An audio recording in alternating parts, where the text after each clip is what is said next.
All right, all right, all right. Well, listen,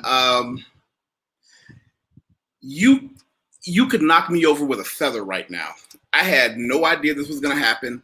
I'm one of those people, I always encourage everybody to hit the like, share, and subscribe button, but I don't count the number of subscribers that I get. I just hope that I always have a little more next week than I did last week.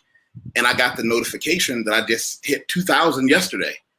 And I want to say thank you. And hey, Najee, I remember thinking, you know, if I can just get to 100 subscribers, I'll get a few more privileges on YouTube.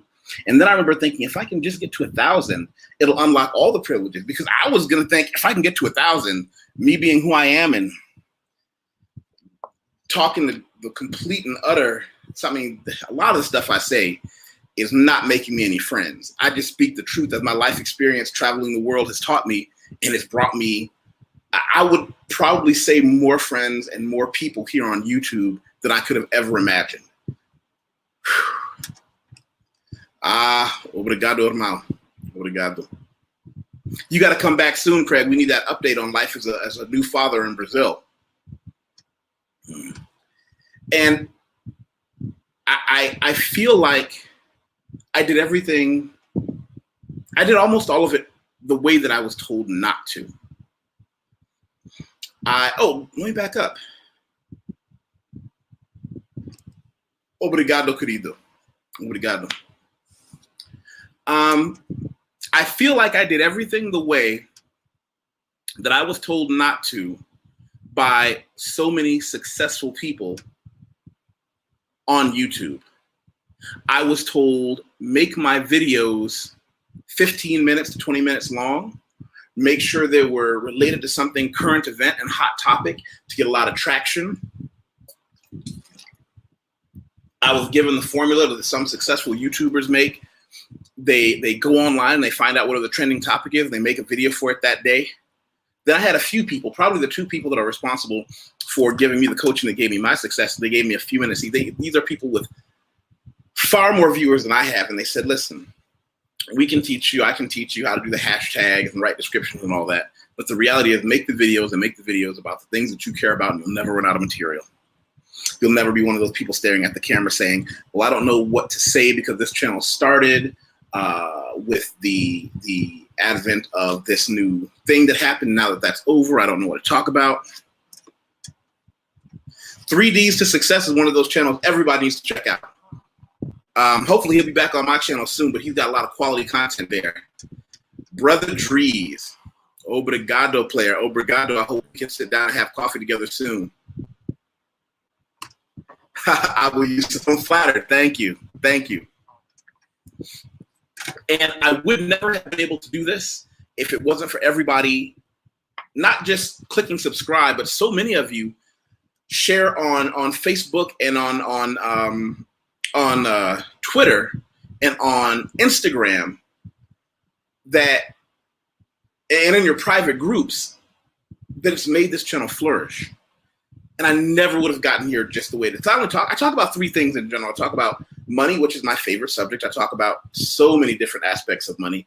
BK from the Rockies, who has been one of the linchpins to my success. He has been someone who has given me a lot of encouragement. He's always been willing to come in and help moderate my channel. I call him the town sheriff. He has done a lot of behind the scenes work to help me get this channel going, and I never want to forget that. And I sincerely thank you, Brother BK. Brent Allens, congratulations. I appreciate it. We'll be sitting down for that coffee soon. You know, Brent has only been on the team a couple months now, but he is constantly in the comments, constantly willing to come on and discuss interesting positions with us. Actually, Brent, I have some things I'm going to PM you about, a couple of topics that I want to have you and Rod and a few other people come on and talk to me about, because there are some things that we've talked about a little bit at the end of some shows that we really need to dig into. So for me, you know, this has been, I don't know how long it's taken me to get here, because I always love doing what I do. I don't have a situation where I can talk about how many months this has taken because I've never counted. Oh, watch this, BK, I beat you to it.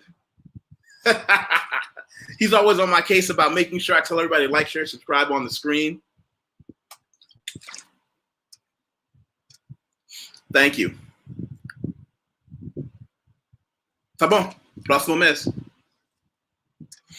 Talvez 15? 15?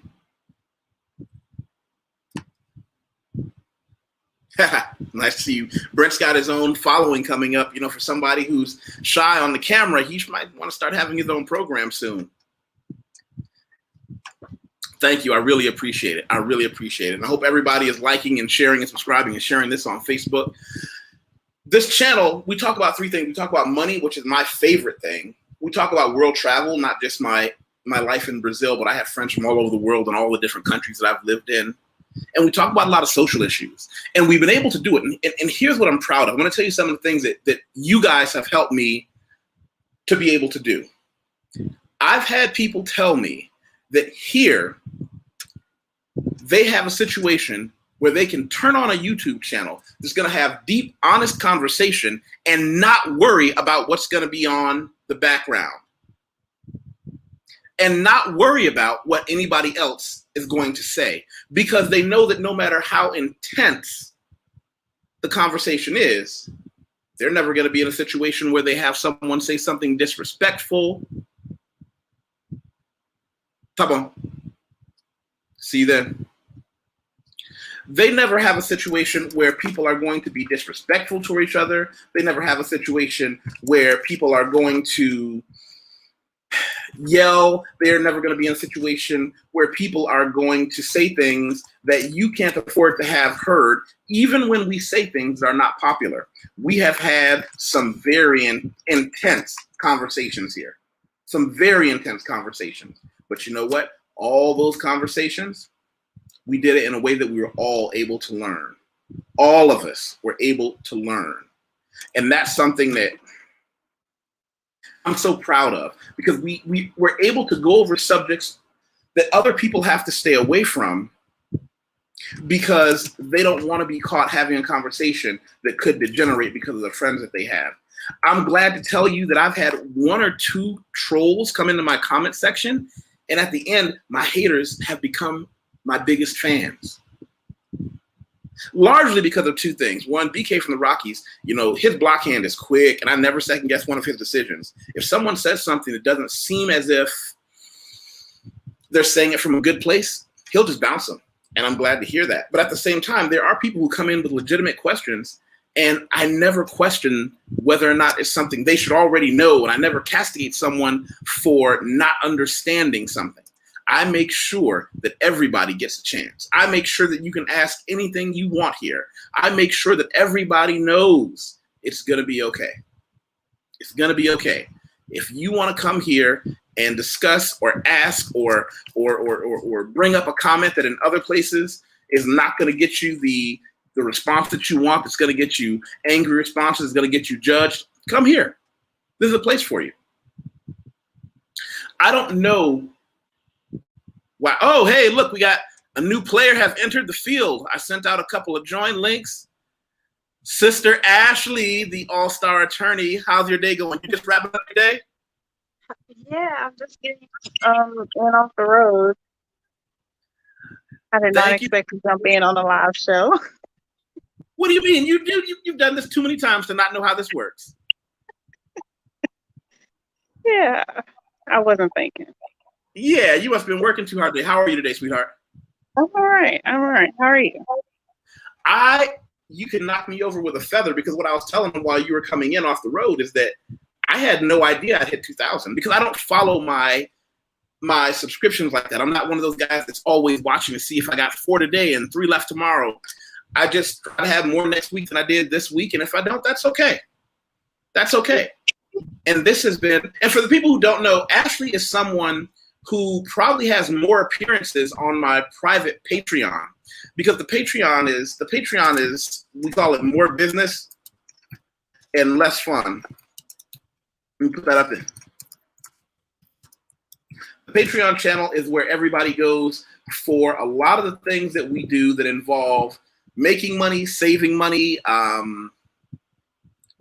Ashley comes on and she very patiently talks to us about taxes. These are things that everybody who wants to open a small business, open a big business, open a business overseas. She's someone that has been kind enough to really give us her time.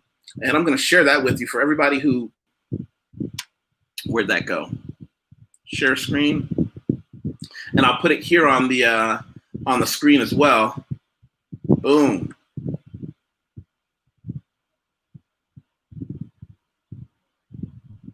Yeah, there we go. We call it more business, less fun. This is not for people who think they're going to have the same kind of conversations we have here. This is for, quite frankly, it's for money. And a lot of deeper issues that we talk about related to money. Most of the people in this are either aspiring business owners or independent business owners. I talk about my businesses that I've owned. And I also do personal coaching here for people who need it. I'm not going to go through the whole reading all this to you.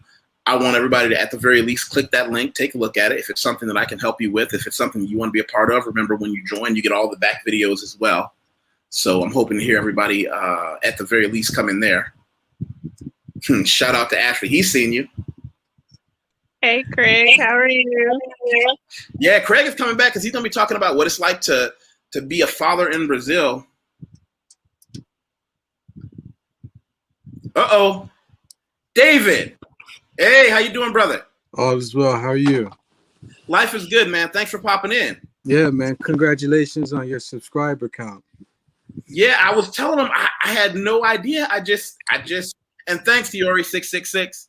I had no idea because I don't really follow the subscriber count like that. I just do what I do, and I try to do it with as much integrity and fun as I possibly can, so I don't have to worry about where I am. And I got the notification like, "Hey, you've got 2,000 subscribers," and I was like, "Clutch the pearl." That's cool. That's great, man. I'm happy to hear that you got that many, man. That just goes to show that what you do really makes a difference in a lot of people's lives, you know?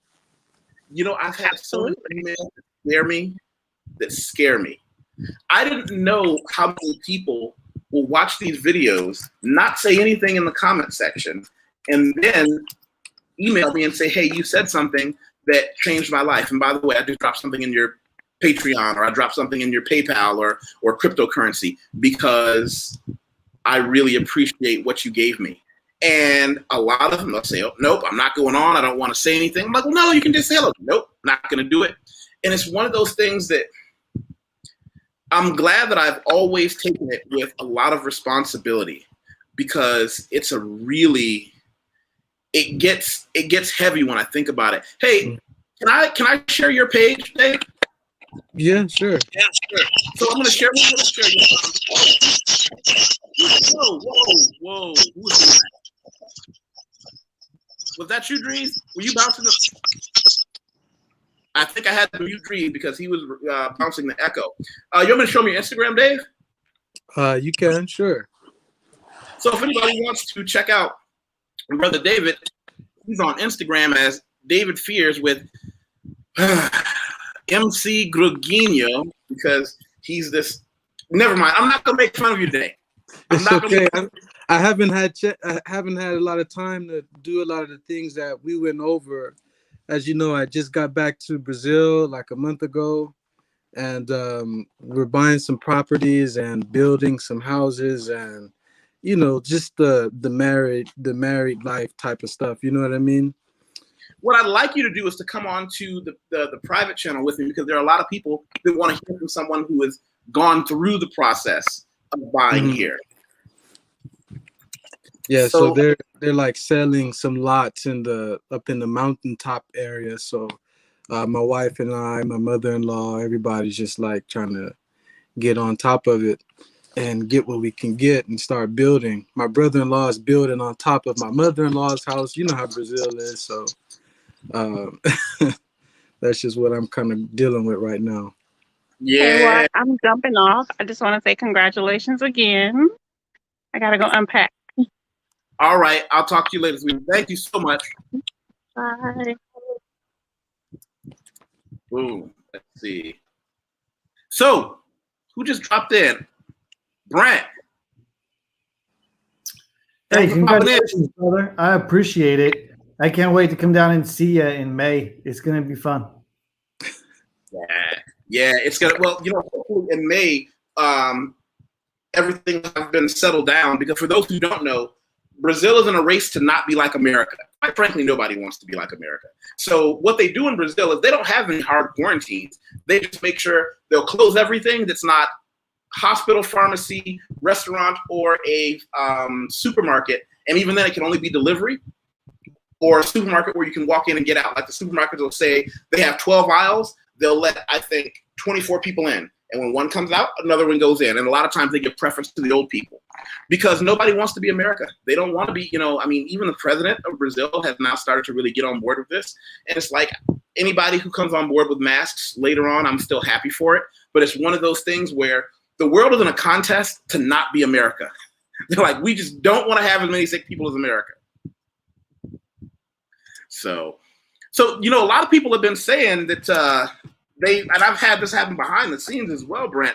A lot of people want you to have your own channel or at least come back more often because you bring in some, wait for it, diverse thinking into my panels. Brent's my diversity pick. What can I say? So, but I was thinking about maybe creating a channel, but like you said, I really got to be passionate about some things in order to do that. And I'm just not there yet. I got a lot of stuff going on right now. And, I don't know. I was thinking like, if I move down to Brazil, I'll do it on like the beginning to end process of like a video documentary of going down and let everything to Brazil, like good, bad, and the ugly for me, not for you, but for me, since I love motorcycles and dancing, document like motorcycles and racing in Brazil, as well as exploring the dance community in Brazil, things like that. So you know what I need to do then? I need to line you up with some people in the dance community now so that when you get here, you can already have those connections made and those are some people that you can shake hands with because I know a lot of people in the dance community, the samba community, that would love to, how's your Portuguese coming? So I haven't studied anything yet because I'm deep in my MBA right now. And so it ends in April, which is why I'm coming in May. So I gotta hit the gator closest to the canoe first. And then we can go and start doing Portuguese. Cool. Because, hey, men need knowledge. He doesn't have his channel yet, but by the time he gets to Brazil, he will. We'll have it all set up. So let's see. Brother Dries, turn on your camera. Let me see your beautiful smile.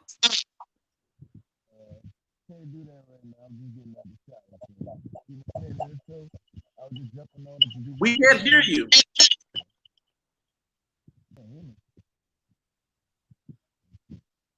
Uh-oh. I think the microphone may not be connected or...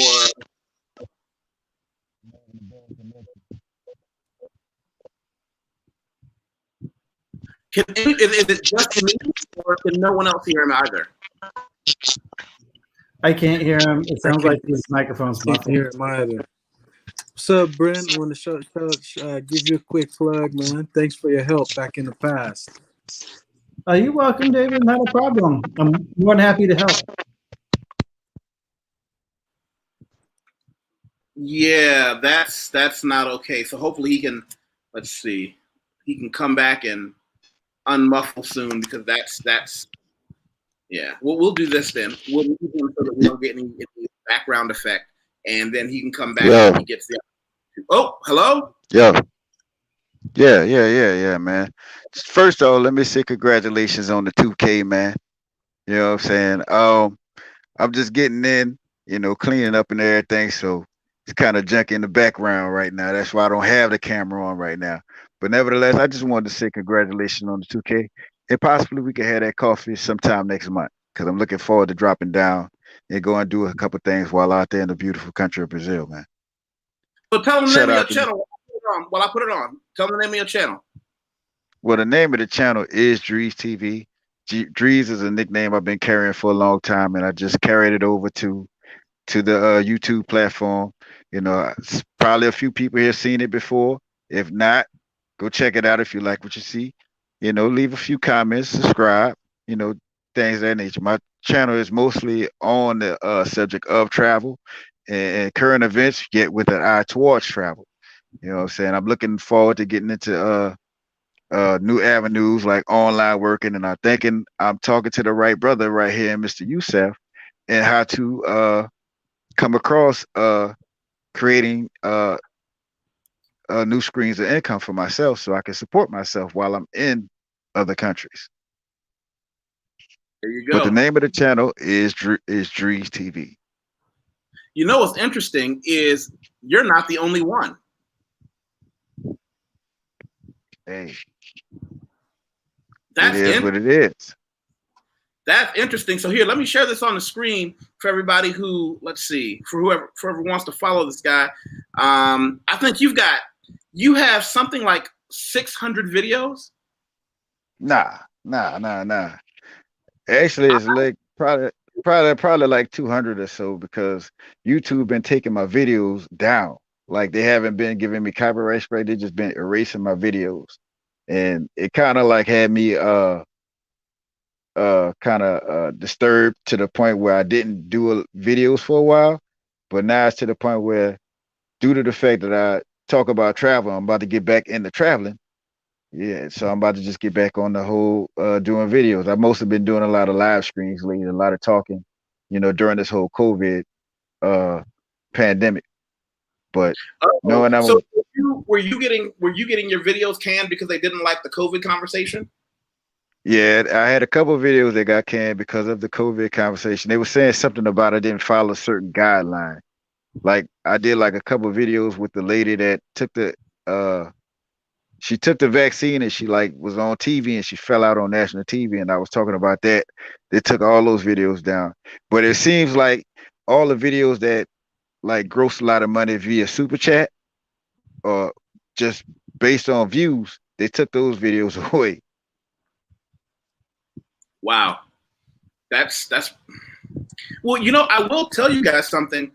Another thing that I did with my channel, and I think, like I said, I did a lot of things the way that I was told not to. And for anybody who just got here, I remember being told in the beginning that I need to make sure my videos are under 15 minutes about something that's really on topic, something that I can read about that morning to get more views. And I just remember thinking, I don't want to do that. I want to talk about the things that I want to talk about. And I want to have long conversations, because the people that I have conversations with, the entire point of the internet is I want us to be able to really dig into those conversations. And a lot of people said you'll never do that. Another thing is they said you can't just do it with lives. You got to make these videos. You got to polish them. You got to edit them. And I said, well, listen, if I was selling, you know, widgets or brushes, yeah, I might do that. But it's just me talking. I don't need to have production skills. I can just put the camera on and have reasonable conversations. And you know what? We've been growing because of it. You know, just being able to say, this is who we are and what we do. Boom. Follow us. I just like to be authentic as possible. You know what I'm saying? But what I don't want to do is be the person that's like what they're doing now is taking other people's content and bringing it to their channel, and then, you know, all this. And I don't want to be that guy. So I figured I just go my own way of doing the things in the way I like to do them, you know, and talk about the things I like to talk about. You know, I'm not about trying to catch the wave that everybody else is on. I just like staying in my lane doing what I like to do. You know, sometimes I like doing videos. Sometimes I like to come on live and chat a little bit. But yeah, I'm not trying to follow nobody else. I mean, it's broadcast yourself, so that's pretty much what I'm gonna do. I remember someone, and I mean, this was a while ago, they did a video about me. I was so flattered that I actually had someone who hated me enough to do a takedown video. And I started getting these messages saying, what are you going to say about this? And I said, nothing. Why would I bring attention to his channel? And it was weird because you can actually, now a lot of people don't know this, but when you're on YouTube, you can go into your settings and put in certain words that trigger so the post can be done. I tell a lot of my friends, like, if you've got a boyfriend or a girlfriend, your mom, your dad, your children, put their names in there. That way no one can say something insulting about your family and it just pops up. But you can also put somebody you don't like in that category. So whenever somebody would post on, or he would try to go on and make a comment, it would just never show up. Eventually it went away. Right. And I'm thinking, if you got nothing better to do than be mad at me, because what's going to happen? I work for myself. So what are you going to do? Call human resources, which is going to be me, call security on Right. me, pull me out of my own couch where I make my own. It's like, it's weird. It's weird. Right. A lot of people don't have a lot to do with themselves. You know what I'm saying? They have to come at you. It's like the better off you are, the more they want to try to come and take you down. But it's just letting you know that you're moving closer to your blessings. That's all. Yeah. Yeah, I guess that's what it's gonna be. It. So let's back up for a second. Brother David, so when am I gonna start seeing all these awesome things popping up on your channel? So the last time we spoke was probably in January, about the end of January. Then the house when I was in LA caught fire, had to redo that. That took me a little bit back. Then I had to get all my stuff, you know, the wife, blah, blah, blah. Then we went to move back to Brazil. Then we had to, you know, start the construction on the house, buying the property, doing the this, doing the that. Basically, all I'm able to do right now is go down to the beach, take a little video here and there, a little clip, send it to you. I filmed some stuff, like me going from LA to Brazil. I filmed that part, you know what I mean? But anything in particular as far as the stuff that I normally do, I haven't filmed anything like that. I've normally just filmed like the beaches, the airport, where I'm staying at, my house, neighborhood, blah, blah, blah. That type of stuff. Well, I want to tell you this. When you had your house fire, you know, you and your loved ones walked away from it, correct? Yeah. And like I said, that's I didn't all. get excited about it. It's so funny because like a little bit after the place caught on fire, somebody, I don't even want to get into the details about that, but a little bit later after you did that video on insurance. And I was like, see, there you go. And we glad we got that. There you go. Glad we got that. You know what I'm saying? So, well, give us a little bit of insight. Just tell us how big of a house or a property that you got. How big? You don't have to tell us exactly where you live, but what state, how big, what it costs per square foot or per square meter out there. So my house in LA is a house that's been in my family for a while. Basically, my grandparents gave it to me when I was probably about 18 or so. So that's the home that I lived in. I own this house, it's just a family house that's been passed down. And no, I'm in Brazil. I'm sorry? The one in Brazil. Oh, the house in Brazil. Oh, that's different. So the house that I'm building in Brazil is, so there are some lots that this guy is selling some lots, and I live in Rio, I live in Macaé, and they're selling little plots of land that you can buy called terrenos, and they're in the mountains. So, I'm just buying the property. It costs about 300 reais a month to buy this property. And I was like, well, you have to be crazy. I mean, for me, I have American dollars, so you have to be crazy to not buy something like that. You know what I mean? So it's wait. I want you to say that again. It costs you how much a month to buy property up there? 300 reais a month. That means you're paying $54 US a month to buy property. And what does that 54 get you on a property? What size? I have to take a look back at the plot, but it's a lot of land. And it's by the lake, you have trees on it. It's basically like, you ever see those little the little communities in like Florida, how you have a house here, house there, house there, house there, house there. It's basically like that, but it's a decent amount. It's a huge part of land. And the best part about it is, like I was saying, my mother-in-law bought one, I bought one, my brother-in-law bought one, and like two other foreigners that I know bought like 2 or 3 of them. So my house and then my mother-in-law's house is like right in the front. You know what I mean? You know how Brazil is structured. Those houses are kind of close together and things like that. So basically that's what we're doing. Buying a couple of those and start building some stuff for us to relax in. So I'm telling you all the time, for me, it's Brazil, and we can talk about Brazil, but the cost of living in a nice house that you can have built the way you want it And he's like, I just walk outside sometimes and just go to the water, you know. On a bad day, he can walk outside and go to the water in Brazil by his house and kind of, you know, just hang out. Yeah, it's not the place that I'm building now. That's not my main property. Right now, that's just the land. That's just the land that I bought. But we still have to build the house. But what Yeah, I and how mainly much do you say, think that's gonna cost? If I gave you $100,000, what kind of house do you think you could build up there? oh man, I build whatever I want to buy. Sound Build. like you about to build a whole neighborhood. Yeah, for In $100,000.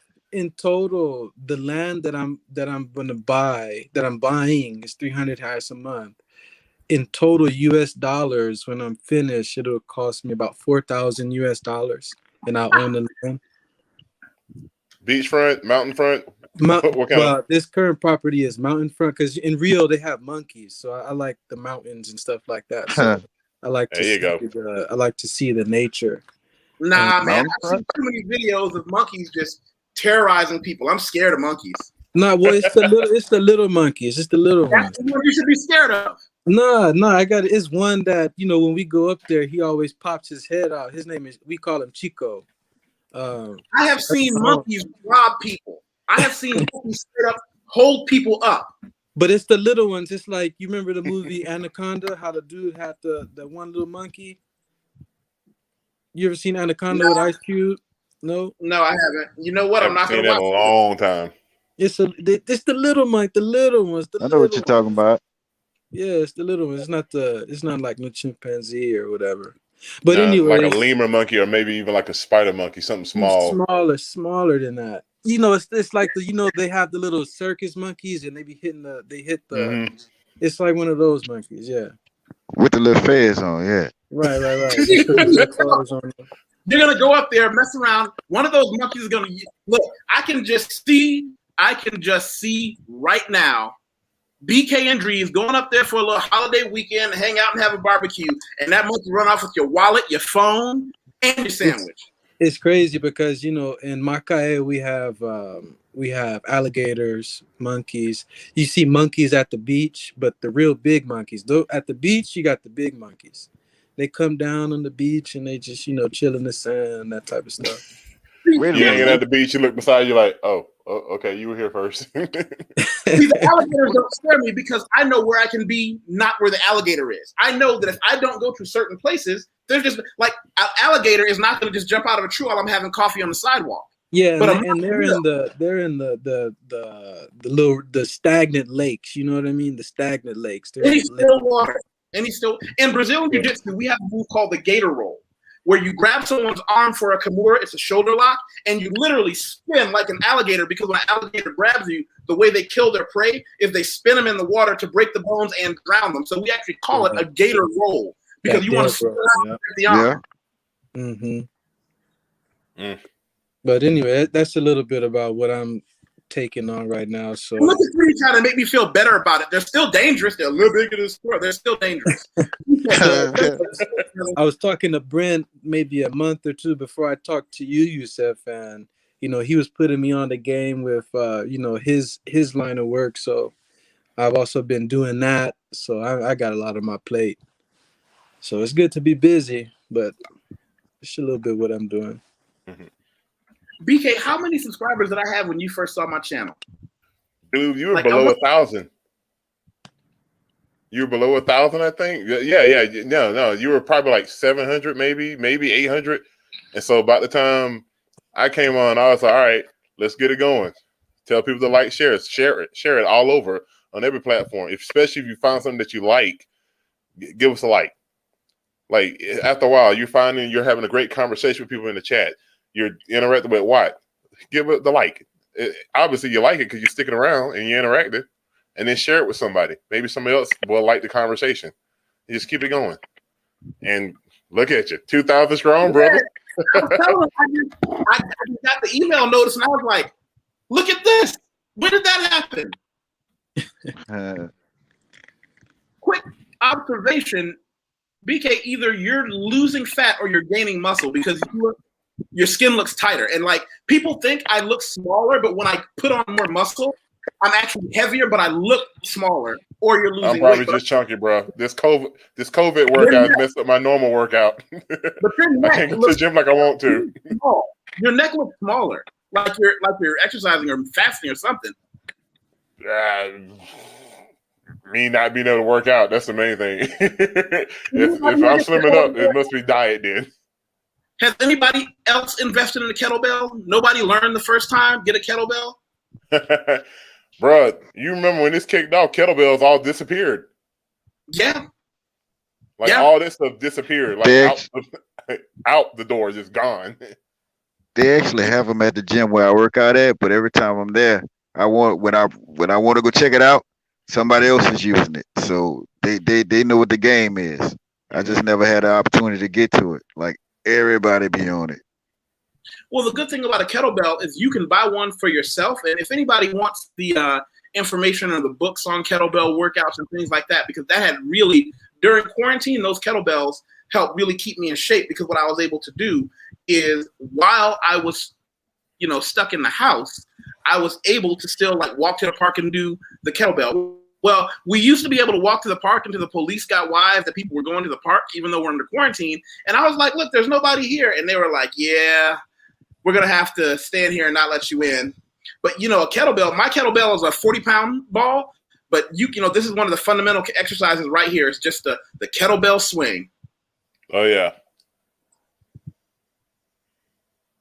I remember one of my trainers many years of trying to get me to do that. I like, so what I'm doing is just doing a shoulder roll. He's like, no, throw your hips to do it. I like, what the hell? Huh? Yeah. All right. And the fact that when you get it up there, you're not letting gravity take it past. You got to push it back down again. Mm-hmm.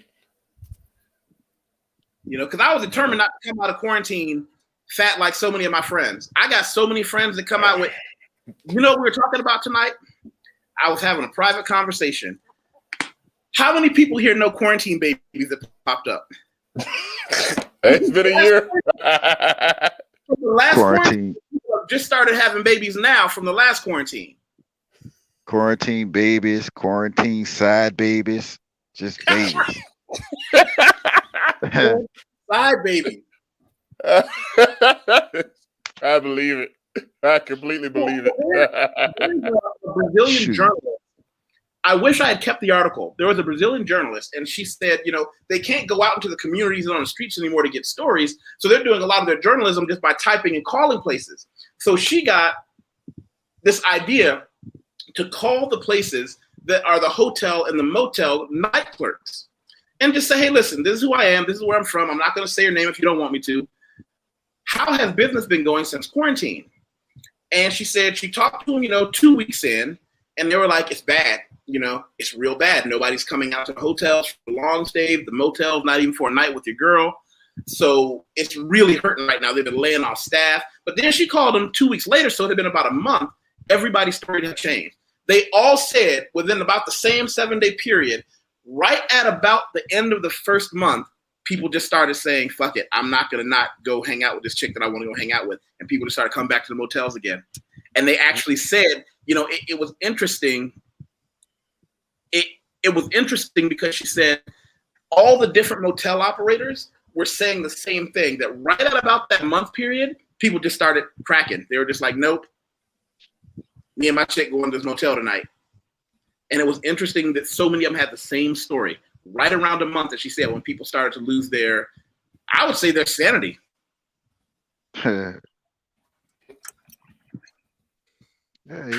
People ain't making no money. Oh, you gonna lose something.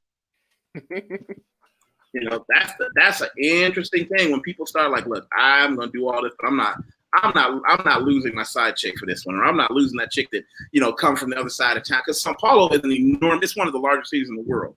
So you might have two people that live literally an hour and a half drive or 2 hour drive away from each other and meet in the middle of the city for the weekend starting on Friday at a hotel.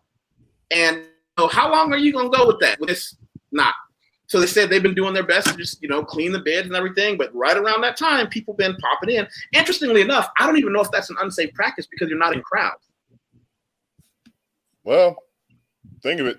It's just you and that temporary significant other. And if everyone's been doing COVID separation, everyone else is gonna be pretty safe, except for like 9 months later if you're reckless.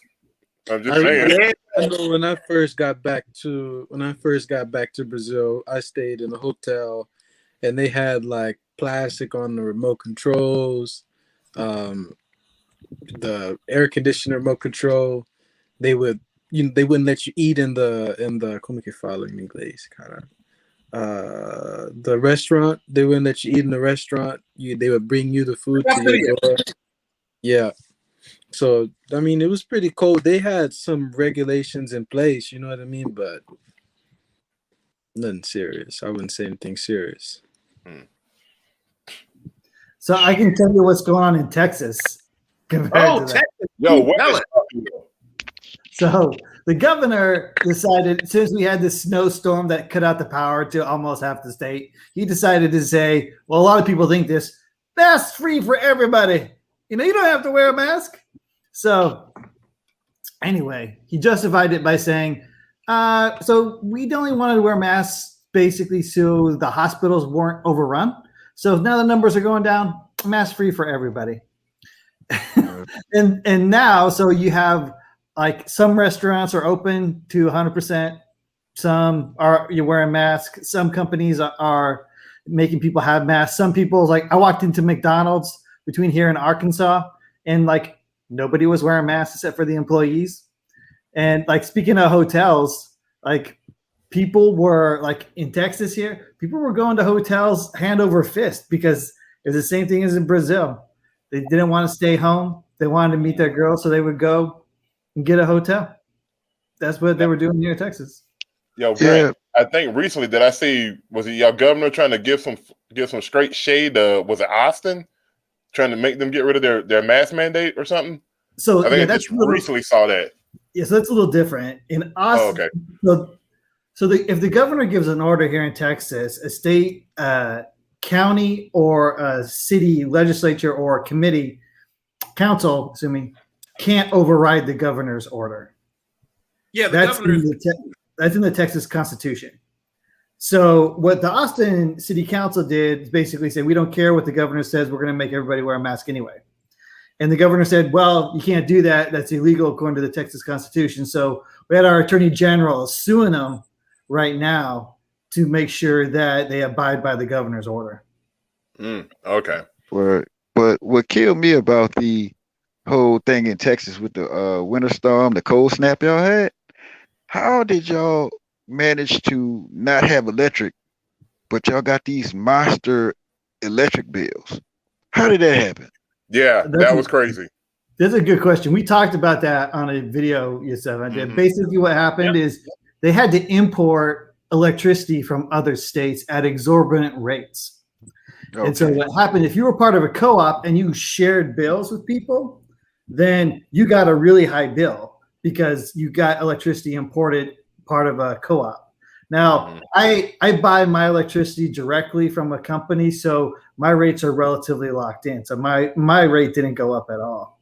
But there were some rates because people were part of co-ops and they weren't going directly with companies. Some of those bills I saw some, I was like, wait a minute, you passed the cost of a mortgage. You talking about some serious, like you can buy a nice chunk of land. I was like, yo. Well, Brent, what's the highest bill you saw? 13,000. I saw 10. 1,000? Yeah, I saw a 10 bill that popped up on my what was it? Facebook, and I was like, wait a minute, am I seeing this? So I gotta go, everybody. But congrats, Yusef, on your subscriber count. You got a lot of gems, man. Thanks for all your help and helping people out, getting people down to Brazil. Everybody come down to Brazil. Check out Yusef. Uber is less than $5 a day if you tripping on transportation. So you don't got no excuse to not come and see all the things that we have down here. All right. Everybody have a good night. Be safe, David. Pleasure, man. You too. Bye. Bye-bye. So is there no law on the books against arbitrarily changing people's rates for their power? I mean, no, it's free market. So it's a free market philosophy here in Texas. So it's basically The people who really got screwed were the people who are part of co-ops because it's pass-through pricing, Right. essentially. And but if I buy my electricity directly from a company, and there's like several companies you can buy it from, then you have a specific locked-in rate for a certain amount of time. Yeah, because I saw my aunt's bill. My aunt is in I want to say Missouri City, I think it is, and it had like 2 minute two minute zeros on it. You know, like she got an arc reactor at her house or something. You know, like she got a nuclear power house or something. I don't know. I don't know, man. I'm just glad I wasn't in Texas at the time, because I used to stay in Katy for a little while. I'm just glad I wasn't there. Now, I have seen some high bills when you got older houses because they're not efficient. But when I saw that $10,000 bill, I was like, we passed inefficiency. Something else is going on there that I couldn't get a grasp on. But the co-op part that Brent's talking about, all right, that makes more sense. Yeah, it does. I can understand that now. Mm-hmm. It's awkward because we're in a situation where this is going to hit the have-nots first. Mm-hmm. Mm-hmm. You know, there's always going to be that situation where, I want to be clear. Oh, thank you for the congrats. You know, I am 100% capitalist, even though I exist in a system that's not pure capitalist. I was one of those people that was able to manipulate it. There are going to be 80%. I'm going to go with a very oversimplified, what is it? Reductio ad absurdum, I think is Latin, reduce it to the absurd. There are going to be a lot of people, 80% or more people will trace the fall of their financial security for themselves individually or their families directly to 2021 and 2020. And there's going to be a small number of people, maybe 20% or less, who will show throughout history 2020 and 2021 was when they financially took off. You know, for my friends and I that have businesses that are online and are in cryptocurrency, the end of 2020, beginning of 2021 was arguably the most lucrative period I've had outside of the United States with the businesses that I've had, because they're all online. I mean, by a huge, you know, and it's one of the things where I have to also accept that for so many people, they will never recover. I mean, imagine going through the worst period for a lot of people, if you're under 40 years old, this might be the worst period of your life. I'm Generation X. My generation I didn't even know anybody who didn't have a job until I was 30 years old and I had been out of college. Generation X, who graduating college, making a ton of money falling out of the sky, everybody had jobs. It was great until like 2008. And it was one of those things where now you got people who are not inappropriately spending their money. They're getting laid off from jobs, kicked out of their house, hit with the rebound effect from having your mortgage stalled. And I didn't know this. I didn't know when the federal government or the state government gave you a forbearance on your mortgage. I didn't know that money came back later. Like, I thought it was just, I was naive. But now when they start paying again, they still have to pay that off. Now, if you're also in Texas or maybe some other states, now you got this electric bill. Like, how do you bounce back from that? How do you come back from that? And you're just a regular American with a regular job. Maybe you even got a degree. Most of my friends that have the same couple of degrees I do can't come back from that. Like, I don't have a wife or children. And I tell people all the time, you know, when they ask me about my success, one of the balances that I had to make in life early is I realized, after working in the financial business and actually mapping plans out for people, children are so much more expensive than you think they are if you don't really either understand the system or work with money. And I work with investments. And when I would show people, this is what you need to invest, of course, with me and my mutual funds, for your child to go to a decent college, they said that number is too high. Really? Let's look at what it is today. Then we take out the calculator, go for the inflation rate. And I say, if we just keep up with inflation, this is what's going to cost your kid to go to college at 19. And I literally had one lady almost fall out. Easily. But because I'm a single man with no kids, so it's like 100% of the money I make goes to me. Yeah. Nah, and you're mirroring some of the same statements. Shout out to Glendon Cameron. I think he's changed the name of his channel a few times, but it's Hustler Kung Fu or Savage Finance. But he was talking that for some people with the online businesses, he was like, this is the time. If you haven't set up your own business, it's time to do it.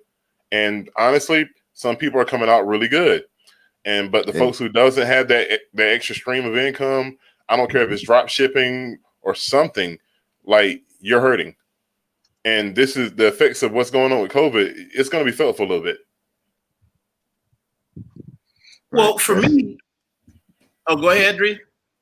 No, I'm saying that online business, that's what I'm trying to get at right now. Just, it's just that I'm just used to, getting up and going to do something. Sitting in front of the computer, that's the only thing I got to get over or get used to.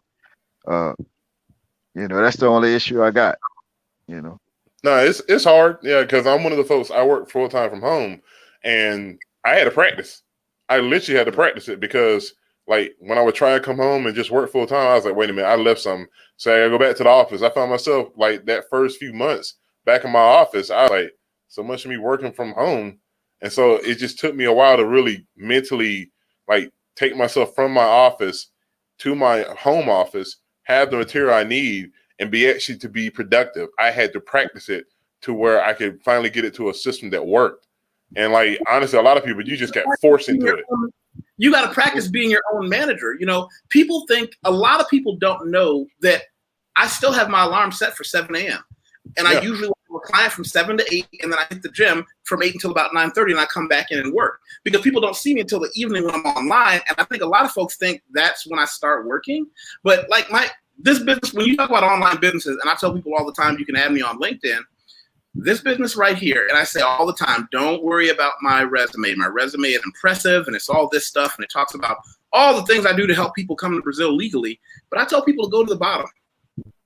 Go all the way to the bottom where I have so many references, and they call them recommendations. This is where other business professionals, under their own name, publicly say, hey, this guy YusefWateef is good at what he does. And I say that to say this expat relocation services business that I have, starting about 4 or 5 months ago, I have had so much business. Bro, I still chuckle whenever you start talking about that. Cause I was like, yeah, help people out with it. Go on. And next thing you know, you're like, I'm doing this much. I'm like, oh, crap. Well, here's the thing. And thanks for checks in effect. I appreciate it. I would do it privately with just some friends, but I never tried to really monetize it. But when I did, and I kind of stuck my arm out there and said, I'll do this professionally, my goodness. I was proud of it. I still am. And what got me is when my client base went from normally the Black expats where I started, I'm getting clients from Heartland America, white as driven snow poured with milk. And they're telling me the same thing. And this is what freaks me out. They're telling me they're leaving America for the exact same reason. The extreme left and the extreme right all say, I don't trust this government. I don't trust the way this country is going. It's not the country it used to be. But you're getting the same information and the same fears from totally opposite ends of the spectrum. That's something that really, got me when that started happening. Mm-hmm. It shows you how extreme things have gone. People are like, I don't know who to trust at all, so take my chances somewhere else. People are seeing the trend. It almost, I wouldn't say perfectly, but it's pretty close to the book 1984 when you look at the themes that are in it and what's going on right now. You're going to have to defend that position because that's an extreme statement. Well, so the whole point of 1984 was the understanding on the difference between popularity and power and control. Now, if somebody's just looking to make money, there's plenty of ways to make money. But the whole point of 1984 was a group of people who their whole goal unapologetically was power and control. And that's all it was. And they would do anything and everything they needed to do to get it. When you look at, for me and people I know, I don't really pay attention to the news anymore because most of it's just propaganda. It's not really facts. It is. And when you look at 1984, that was one of the big, they were interviewing young people and like, why would I watch the news? It doesn't pertain to me. It's not really facts. It's just people displaying propaganda. And then one of the whole things in 1984 was you had to be in front of your terminal so the computer could say that you were there to talk to you. And like, what do we have in our homes? It's not just like computers on our laptops. Alexa's listening to you 24/7. You have Amazon, you have Siri that's listening to you 24/7. And so you have all these electronic devices in your homes monitoring you. I was going to agree with you on that one. There seems to be what you do is constantly looked at. Which was 1984. And the whole point of 1984 was social engineering by Yusef, you say it a lot yourself, numbing people, because US has like 3 of the best things: the best fast food, the best porn, and the best video games. And so if you're only interested in power and control, if I numb a culture so much that I can just give it whatever it wants, it's just going to stay there. They don't pay attention to news or facts at all. And if they're more interested in the electronic version of themselves than anything else, then I can control a whole culture for my own personal power and control. I'd also say people allow it to some degree as well. Take a think about this.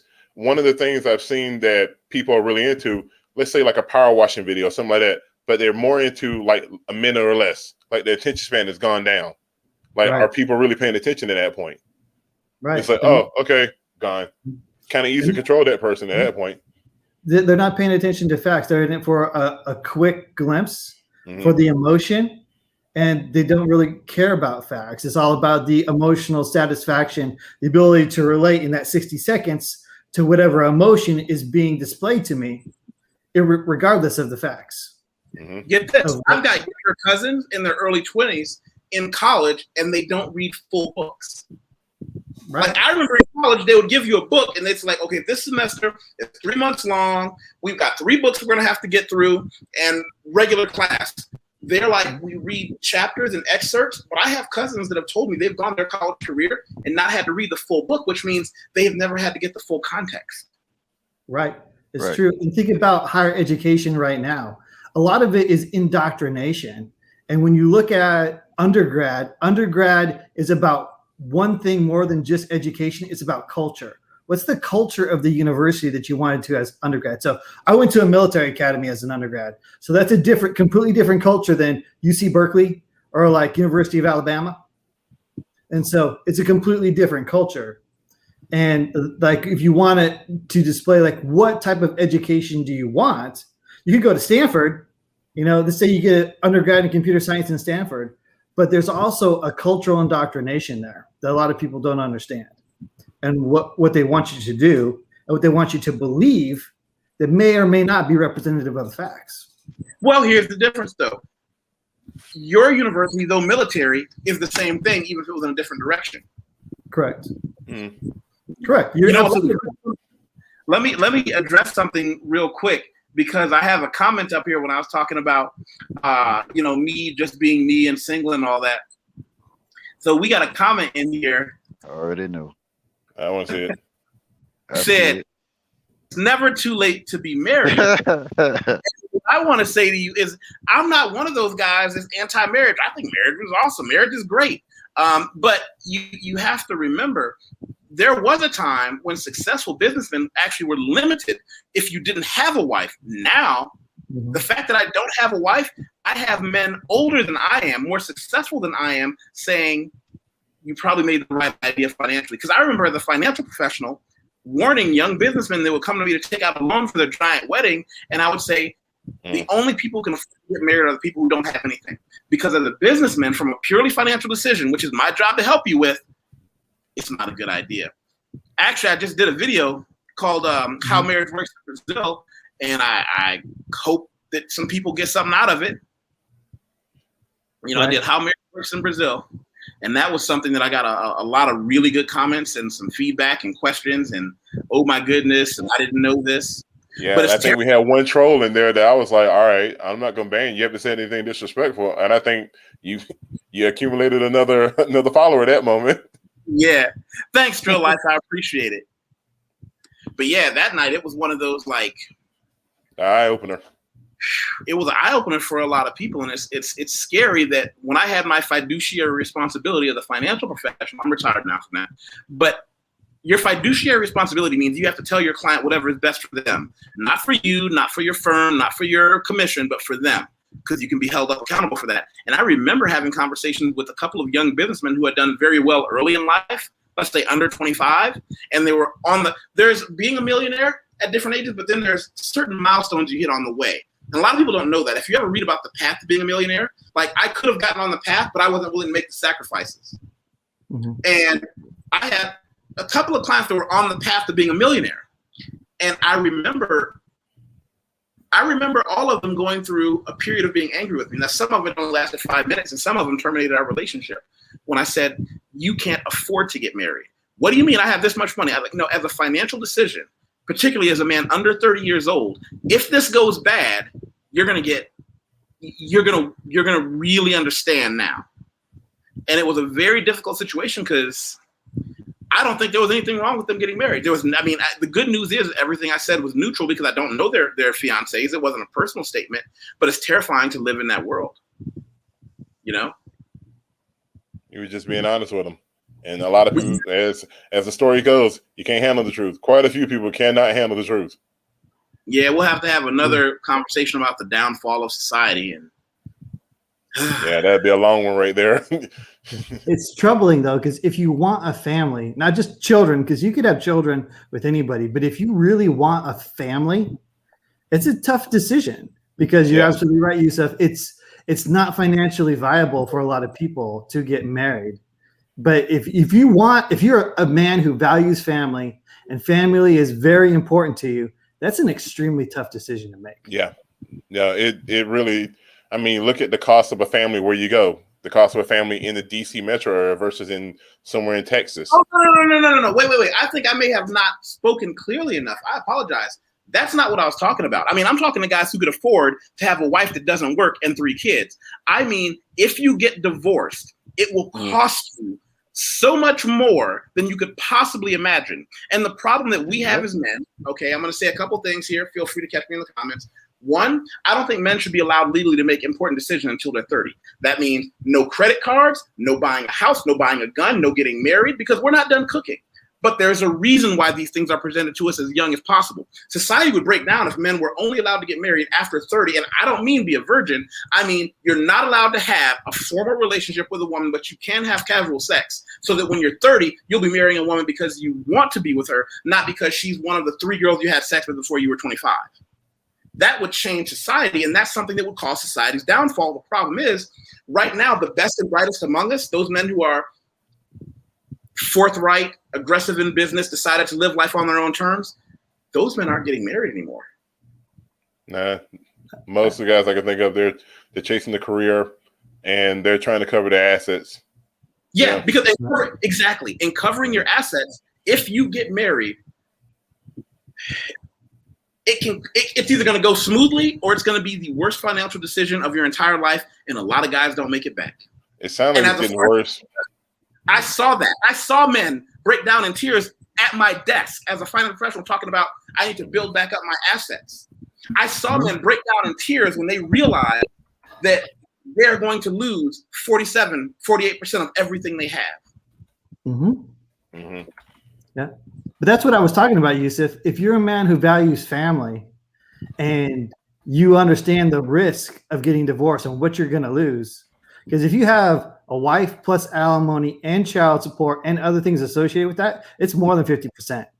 You're looking at 66 to 75% of your assets down. Plus 70, yeah. And take my word for it, it affects everyone around you. Mm-hmm. And it, like, to me, it's tough.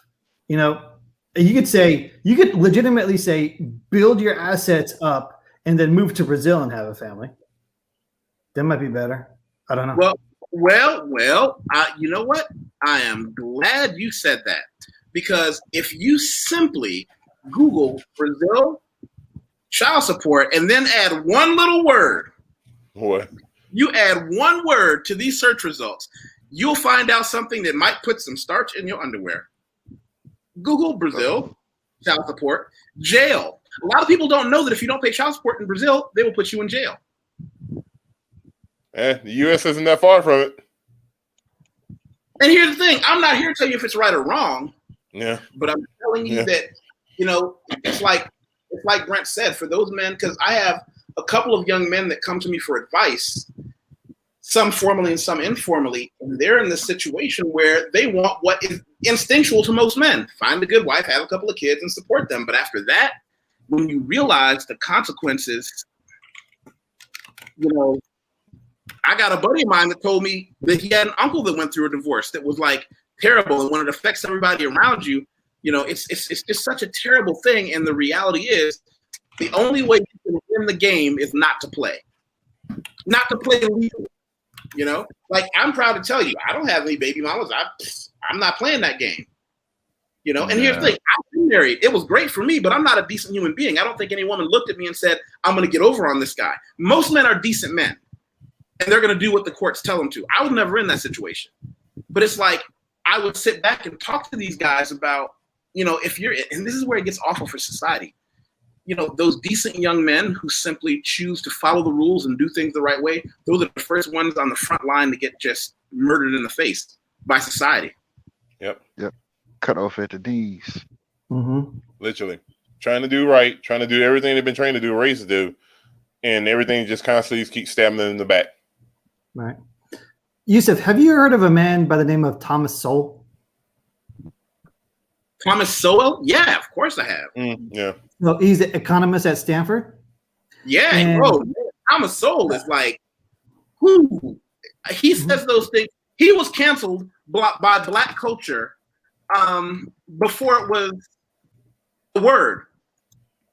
Right. He's an economist, and you can look at videos of Thomas Sowell saying things about what is good and not good for Black Americans long before it was popular to talk about it. He was one of the first people to come out and say the majority of programs put into effect to help Black people were never going to do anything but keep them poor. Because you can't give someone handouts to get them out. You can give them education, but that's not what any government wants to do. I remember when I read Black Rednecks and White Liberals in 2005. Man. Wait a minute. Black rednecks. Yeah, Black Rednecks. I've only learned about him later in life myself. And so I was one of those folks, I'm still on the fence trying to learn more about it, because it seemed like as you got older, he was very much, here's the data. That's it. And I was like, all right, now I'm willing to listen to you. When he was younger, I was kind of like, I don't know if you're trying to get a rise of the people or not. But it seemed like we're doing research. As you get older, you got your funding, put your name out there. You ain't got to bend by nobody's rules. Right. Hey, but he's a prolific author. He was predicting things that would happen. Then waiting until he got old to show people. Remember when I told you 30 years ago? Trickle and tax cuts for the rich. The Economist and Politics of Race, Civil Rights, Rhetoric or Reality. Ever wonder why? Race and Economics, 1975. My goodness. Yeah, I know he's been around for a minute, but I seriously did not learn about him. Late 20s, going into my 30s, I left grad school and started hearing about this guy, and I was like, well, who is this cat? And it was just all like, it just seemed like there was a question mark there. Like, all right, was he being objective? Was he trying to get a rise of the people? But then I was like, if he's got good information, good data, you can get mad all you want. Numbers don't lie. Exactly. Yep. People lie, numbers don't. I'm listening to a couple of his books right now. Cool. Oh, you're listening to your books? Which ones are you listening to? Intellectuals in Society right now is the one I'm starting on. And then I'm going to go to... So then I'm going to go to the Black Rednecks and White Liberals book after that. And then I'm going to go back to some of his older works, and like in the 80s and 90s. What is your hot take on what you're reading now? What is your first impression, just right off the plate? Well, my first impression is that he's very analytical, dives into the data, and he makes decisions and he makes predictions based on scientific method, which is what I like. I haven't really ran into anything that I particularly disagree with from a philosophical perspective, because I mean, he just diagrams it out for you in a logical scientific manner, which is what I like. about it. I don't want somebody to try to manipulate me. It's like, okay, so this is what the data says. This is what the scientific process says, and this is what logic says. And this is a reasonable conclusion that you can make, or multiple reasonable conclusions you can make based on of what you see and what the data says. So that's what I like about it. And I agree with you, Yusef. Like, he made predictions a long time ago about what's happening right now that's coming to fruition, and people don't like it. That's the thing that gets me, is like, people don't like it. But when you look at, like, on YouTube, there's like tons of Thomas Sowell videos, clips out there that are, just, it's dead on what's happening right now. Well, Thomas Sowell is a terrifying man, because he is almost sociopathically calm when he tells you this, and this is why. For anybody who wants to see the scientific method here on the screen, it's ask a question, do background research, construct a hypothesis, test your hypothesis by doing an experiment, analyze your data and draw a conclusion, report your results. Was your hypothesis correct? A lot of people get ethically bound up in certain parts. I think between the testing and the reporting, some people get a little bit sketchy. That's the problem, because data, you can always finagle it. You can make a graph look a certain way just by messing with the meets and bounds of it. And so I think that's why some people have had some problems when they were kind of concerned about how he did it, how he may have presented it. And that's why I never really jumped on that topic, because I was like, all right, at some point I need to sit down and just really look at it when I get time, because I want to know, like I was saying, I said, was he trying to get a rise of the people in the beginning, or now that he's older, he's just like, here it is. Like, here's my method. Here's the parameters I put in place. If you don't like it, go have a Coke and a smile. You'll be all right. Yeah. Hey, once you get old enough, man. Yeah, that wisdom that he has over the course of years. And he always talks about, one of the things that he says that really angers a lot of people, and by the way, he angers so many Black people that he gets cut out of a lot of conversation, when they need to have someone who, again, sociopathically delivers data. One of the things he said is that he can count dozens of oppressed people throughout history that have had it just as bad as Black Americans, and show you the programs and methods through which that group of people went from where they were to not being oppressed anymore. And none of those methods included in any way, shape, or form handling the money. Now, enforcing laws for their human rights, that works. What's another one he talked about? Programs to get them into education institutions, absolutely works. But none of the oppressed people throughout history got where they are as an out of oppression by giving them cash. And a lot of those groups are still hated, but they're no longer poor. And he always used Jews, for example. And I have a couple of Jewish friends, and one of my Jewish friends, he said something interesting. He said, I'm going to tell you something that really, really upsets me, Wateef. He says, 1, we're not white. 2, white people don't like us, but everybody thinks they do. He's like, we're Jews. The only reason people don't mess with us is because we stick together and we will come after you as a group. That's it. He said, if we didn't have that, they'd still kill us. And I was like, wow. But one of the things Thomas Sowell always said, invest in hard skills. Invest in hard skills that you can sell on the open market. That way, the people around you are either forced to say, I've got to hire this guy who has a hard skill that I need, even though he's from a group I don't want. And if he doesn't want to hire you, you have a hard skill you can take to your community and better their situation, because they would hire you preferentially anyway.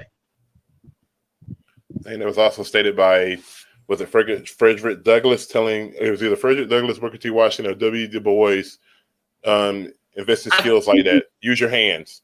And I can't remember, shout out to Mike Sneed of Appliance Bootcamp. He was making a statement like that as well. Do you mean, was it Garvey? Because I think it was somebody was like, use your hands, build your skills with your hands, or something to that degree. And Mike Sneed, he's always constantly saying that, because he's been trying to train people on how to do appliance repair.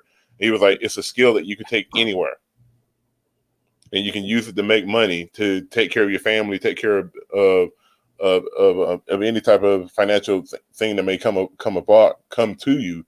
But like the thing he was saying, it was coming from either it was W. Du Bois or Booker T. Washington or Frederick Douglass. He was like, use your hands, build your skills there. And I was like, yeah, even I can say something like that. You can take it anywhere. I went to school for chemistry, and honestly, it doesn't seem like there's a lot of things that I can do with it. But there's always going to be a house with a refrigerator.